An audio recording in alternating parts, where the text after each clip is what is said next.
Welcome back to your study with smart friend. Friends, आज की इस वीडियो में मैं लेके आई हूँ केमिस्ट्री का नेक्स्ट टॉपिक, नेक्स्ट पार्ट। तो चलिए देखते हैं। और इसकी पहली वाली वीडियो अगर आप लोगों ने नहीं देखी है तो प्लीज़ जाके प्लेलिस्ट में आप लोग देख लीजिए। किसी भी एग्ज़ाम को देने से पहले अगर आप लोग देख लीजिएगा ना एक बार, तो यहाँ से बहुत सारे आपको क्वेश्चन टच करेंगे आप लोगों को, क्योंकि बेसिक केमिस्ट्री। तो चलिए देखते हैं। ठोस ठोस पदार्थ की विलायता ताप बढ़ने से बढ़ती है। किसी द्रव में गैस की विलायता ताप बढ़ने से क्या होती है? तो ये घटती है। दाब बढ़ने पर द्रव में गैस की विलायता बढ़ती है। अब देखते हैं हम लोग क्या, निलंबन एवं कोलायड। जब मिश्रित किए गए पदार्थ के कणों का आकार आँखों से दिखाई दे तो वह कहलाता है आपको निलंबन कण कहलाता है।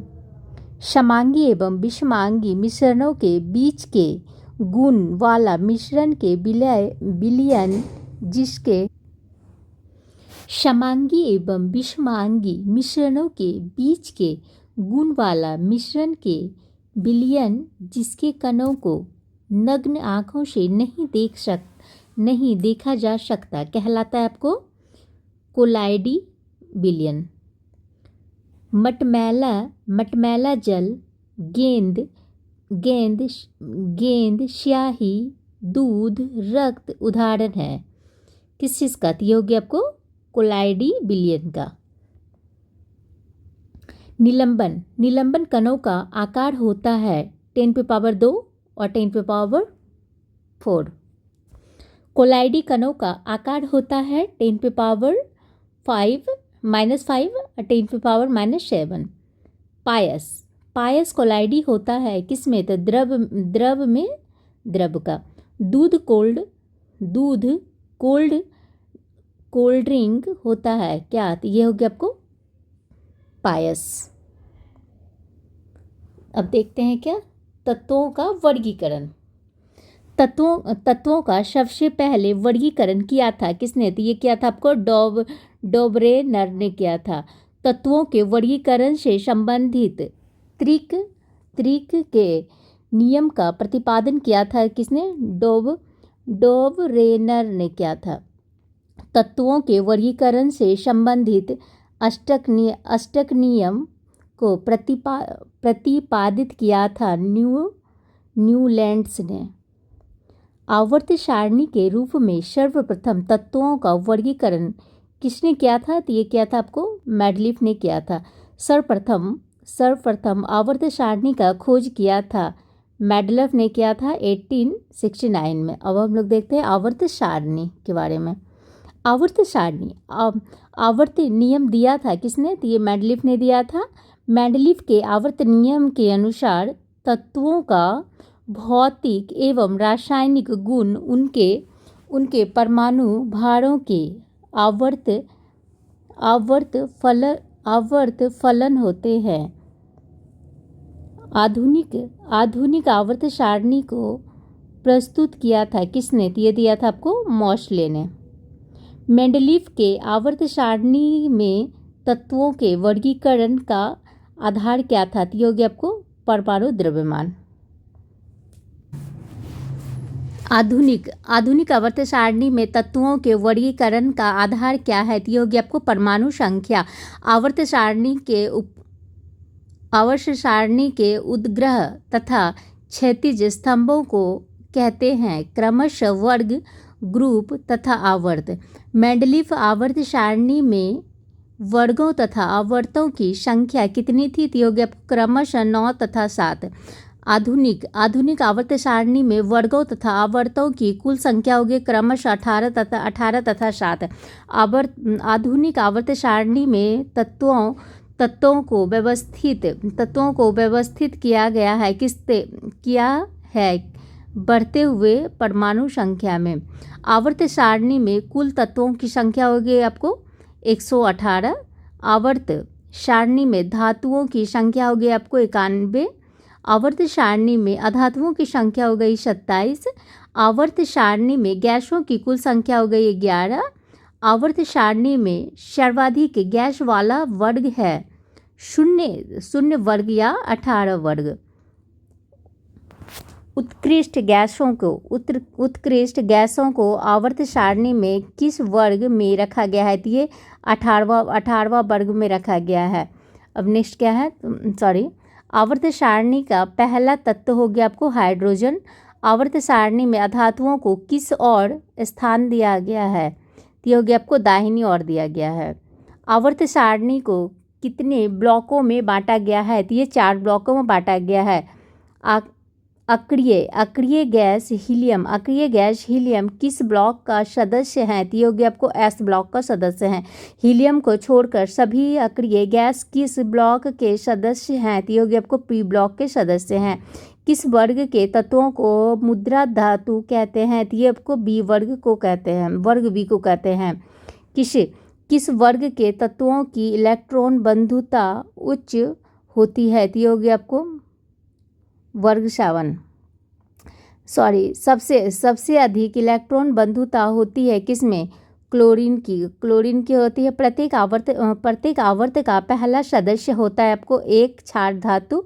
प्रत्येक आवर्त का अंतिम सदस्य होता है निष्क्रिय गैस होता है। आवर्त सारणी में तीसरे और चौथे समूह का सामान्य गुणधर्म क्या है? तो ये हो गया आपको क्षारीय और अम्लीय होता है। आधुनिक आवर्त सारणी में 17वें वर्ग समूह को क्या कहा जाता है? तो ये कहा जाता है आपको हैलोजन्स कहा जाता है। गैसीय अवस्था में पाए जाने वाले हैलोजन हैं क्लोरीन, ब्रोमीन एवं फ्लोरीन। ठोस अवस्था में पाए जाने वाले हैलोजन हैं कौन? तो ये हो गया आपको आयोडीन। सबसे हल्का हैलोजन तत्व है फ्लोरीन। हैलोजन में सर्वाधिक अभिक्रियाशील होते हैं फ्लोरीन का। सर्वाधिक विद्युत ऋणात्मक तत्व होता है फ्लोरीन। अब देखते हैं कि अक्रिय नोबल गैस। आवर्त सारणी के समूह 18 में रखे गए तत्व को कहा जाता है आपको अक्रिय गैस कहा जाता है। अक्रिय गैस का अन्य नाम है उत्कृष्ट या नोबल गैस। निष्क्रिय गैसों का गलनांक होता है सबसे कम। अक्रिय गैसों की खोज रैले और रैमजे ने अक्रिय गैसों की कुल संख्या कितनी है? तो ये हो गया आपको 6 हो गया। 6 अक्रिय या नोबल गैसें हैं helium, neon, argon, krypton, xenon और रेडॉन। हीलियम की खोज की थी आपको फ्रैंकलैंड वो लोकेयर ने। उसके बाद सबसे निम्न गलनांक वाला तत्व हो गया आपको हीलियम के बाह्यतम कक्षा में कितने इलेक्ट्रॉन होते हैं? तो ये 2 होते हैं। हीलियम को छोड़कर सभी अक्रिय गैस के बाह्यतम कक्षा में कितने इलेक्ट्रॉन होते हैं? तो ये 8 होते हैं। सबसे हल्की अक्रिय गैस हो गया आपको हीलियम हो गया। अक्रिय गैसों की संयोजकता होती है आपको 0 होती हैं। वायुमंडल में सर्वाधिक मात्रा में पाया जाने वाला अक्रिय गैस हो गया आपको ऑर्गन हो गया। कौन सा अक्रिय गैस वायुमंडल में नहीं पाया जाता है? तो ये हो गया आपको रेडॉन नहीं पाया जाता है। रेडियोधर्मी अक्रिय गैस होता है आपको रेडॉन होता है। सर्वाधिक यौगिक बनाने वाला अक्रिय गैस है कौन? तो ये आपको हो गया जेनॉन। तो अब हम लोग देखते हैं हाइड्रोजन एवं भारी जल। भविष्य का ईंधन कहलाता है आपको हाइड्रोजन कहलाता है। हाइड्रोजन का परमाणु संख्या होता है 1 होता है। हाइड्रोजन की खोज की थी आपको हेनरी कैवेंडिश ने की थी। ब्रह्मांड में सर्वाधिक मात्रा में पाया जाने वाला तत्व है हाइड्रोजन। दूसरा हो गया आपको हीलियम। सर्वाधिक हल्की गैस होती है आपको हाइड्रोजन होती है। पुराने तैल चित्रों के रंगों को फिर से उभारने के काम आते हैं कौन? तो यह कि आपको हाइड्रोजन आते हैं। उसके बाद परऑक्साइड आते हैं। हाइड्रोजन के समस्थानिकों की संख्या होती है आपको 3 होते हैं। प्रोटीनियम हो गया, ड्यूटेरियम हो गया और ट्राइटियम हो गया। ड्यूटेरियम की द्रव्यमान संख्या होती है 2। तो अब देखते हैं हम लोग क्या, ड्यूटेरियम ऑक्साइड D2O कहलाता है कौन, तो ये भारी जल कहलाता है। भारी जल की खोज किसने की थी, तो ये की थी आपको HC यूरे और बासवर्ड ने किया था, आपको 1932 में किया था। भारी जल D2O जमा है किसमें, 3.8 डिग्री सेल्सियस पर। भारी जल प्रयुक्त होता है किसमें, तो ये न्यूट्रॉन के मंदक ट्रेशर के रूप में। भारी जल D2O का अनुभार होता है कितना, तो ये होता है 20 होता है। जल एवं उसके प्रकार, जल H2 है एक यौगिक, जल बना है 2 हाइड्रोजन और 1 ऑक्सीजन परमाणु से बना है। जल में हाइड्रोजन और ऑक्सीजन का भार अनुपात होता है कितना, 1:8।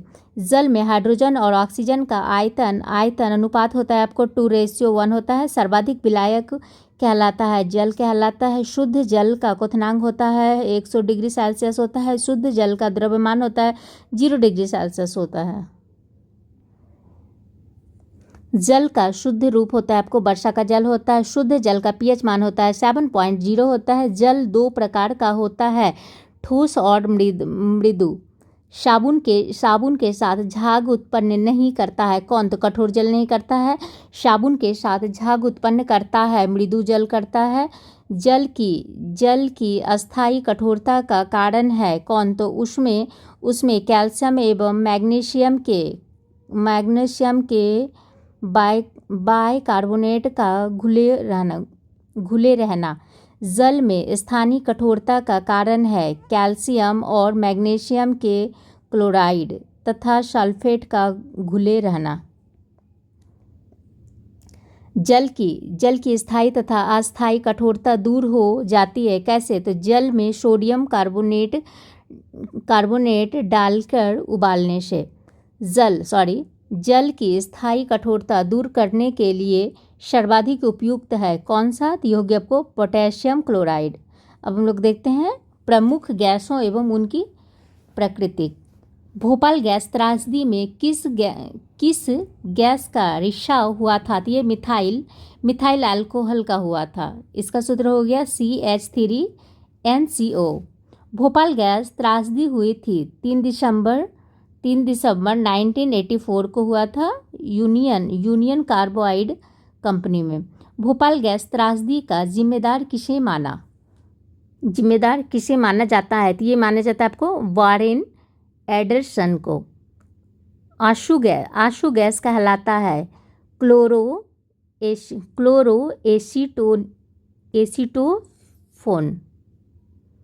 एसीटोफिनोन। आशु गैस में प्रयोग किया जाता है अमोनिया का प्रयोग किया जाता है। आशु गैस का प्रयोग किया जाता है अनियंत्रित किया जाता है। भीड़ को तितर बितर करने के लिए भी आशु गैस का प्रयोग किया जाता है। हंसाने वाली गैस कहलाता है आपको नाइट्रेट्स ऑक्साइड N2O। हास्य लाफिंग गैस की खोज की थी किसने, तो ये की थी आपको प्रिंसले ने की थी। गुब्बारों में भरी जाती है आपको हीलियम गैस भरी जाती है। कैल्शियम कार्बोनेट पर जल की प्रक्रिया द्वारा उत्पन्न होने वाली गैस है आपको एसीटिलीन। कच्चे फलों को पकाने के लिए प्रयोग किया जाता है एथिलीन या एसीटिलीन गैस का। वेल्डिंग में प्रयोग गैस है एसीटिलीन एवं ऑक्सीजन। चूने के पानी को दूधिया कर देता है कौन, तो carbon dioxide gas CO2 gas का प्रकृति क्या होता है, तो ये होता है अम्लीय होता है। सोडा वाटर के बोतल खोलने पर कौन सी गैस निकलती है, तो ये कार्बन डाइऑक्साइड गैस निकलती है। वायु के टायरों में भरने के लिए प्रयोग किया जाता है आपको नाइट्रोजन या हीलियम गैस। कृत्रिम सांस के लिए किन गैसों का मिश्रण दिया जाता है तो ये ऑक्सीजन और एवं हीलियम का दिया जाता है। गोताखोर सांस लेने के लिए प्रयोग करते हैं तो ऑक्सीजन और हीलियम गैस का मिश्रण करते हैं। वनस्पति तेल में वनस्पति घी बनाने में प्रयुक्त होने वाली गैस है कौन सा? तो ये होगी आपको हाइड्रोजन। फूलों का रंग उड़ा देता है कौन? तो यह क्लोरीन गैस। वाहनों से निकलने वाली प्रदूषित गैस होती है carbon monoxide CO2। CO2 gas का प्राकृतिक क्या होता है? तो ये होता है उदासीन होता है। अग्निशामक यंत्रों में प्रयोग होता है कार्बन डाइऑक्साइड गैस का प्रयोग होता है।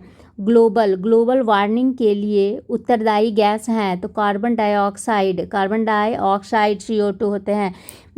ठोस कार्बन डाइऑक्साइड कहलाते हैं, आपको शुष्क बर्फ कहलाते हैं। तो गर्म करने पर सीधे गैस में ही परिवर्तित हो जाता है कौन? तो ये शुष्क बर्फ हो जाता है। सोडा वाटर बनाने में प्रयोग होता है CO2 गैस का। अब हम देखते हैं अम्ल, भस्म एवं लवण। अम्ल का स्वाद होता है आपको खट्टा होता है। क्षार भस्म का स्वाद होता है आपको कड़वा। अम्ल एवं क्षार की अभिक्रिया के स्वरूप बनने वाला पदार्थ कहलाता है आपको लवण कहलाता है। अम्ल का pH मान होता है 7 से कम होता है। क्षार का pH मान होता है 7 से अधिक होता है। नीला लिटमस पत्र को लाल कर देता है, अम्ल कर देता है। लाल लिटमस पत्र को नीला कर देता है आपको क्षार। लिटमस पत्र प्राप्त किया जाता है आपको लाइकेन से। सिरका में पाया जाता है क्या? एसिटिलिक अम्ल पाया जाता है। सिरका का रासायनिक नाम हो गया आपको एसिटिक अम्ल होता है। चींटी बिच्छू के डंक में होता है फॉर्मिक अम्ल होता है। नींबू संतरा में पाया जाता है आपको साइट्रिक अम्ल होता है। फिटकरी वो सोडा में होता है आपको नाइट्रिक अम्ल होता है। दूध में पाया जाता है आपको लैक्टिक अम्ल पाया जाता है। सेब में पाया जाता है आपको मैलिक अम्ल होता है। मक्खन में पाया जाता है आपको ब्यूटरिक अम्ल पाया जाता है। इमली अंगूर में होता है आपको टार्टरिक अम्ल होता है। खट्टे फलों में पाया जाता है आपको एस्कार्बिक अम्ल पाया जाता है। आंवला मुख्य स्रोत है किसका? एस्कार्बिक अम्ल का है।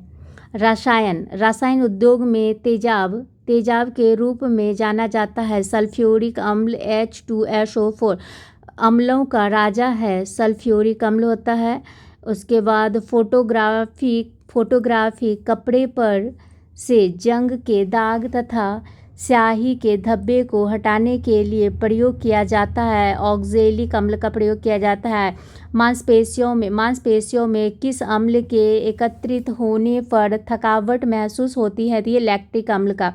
बेकिंग पाउडर के निर्माण में किस अम्ल का प्रयोग होता है? तो ये टार्टरिक अम्ल का प्रयोग होता है। अम्ल में कौन से तत्व के परमाणु अनिवार्य रूप से रहता है? तो ये हो गया आपको हाइड्रोजन। अम्लराज एक्वा रेजिया मिश्रण है किस चीज़ का? हाइड्रोक्लोरिक तथा नाइट्रिक अम्ल का। अम्लराज का सूत्र होता है HNO3 + HCl। फलों को संरक्षित करने तथा रबड़ के स्कंदन में प्रयुक्त होता है आपको फॉर्मिक अम्ल। खाद्य पदार्थों में संरक्षण तथा तंबाकू शोधन में प्रयुक्त होता है आपको बेंजोइक अम्ल। जब वर्षा के जल का pH मान 5.3 से कम हो जाता है तो उसे कहते हैं आपको अम्लीय वर्षा कहते हैं। अम्ल वर्षा मिश्रण है किसका? तो सल्फर डाइऑक्साइड का। सल्फर डाइऑक्साइड SO2 तथा नाइट्रोजन ऑक्साइड NO2 का। सोडियम क्लोराइड NaCl का। Thank you friends, I hope कि आप लोग को पसंद, अगर पसंद आती है तो प्लीज़ शेयर कीजिए, लाइक कीजिए, सब्सक्राइब कीजिए।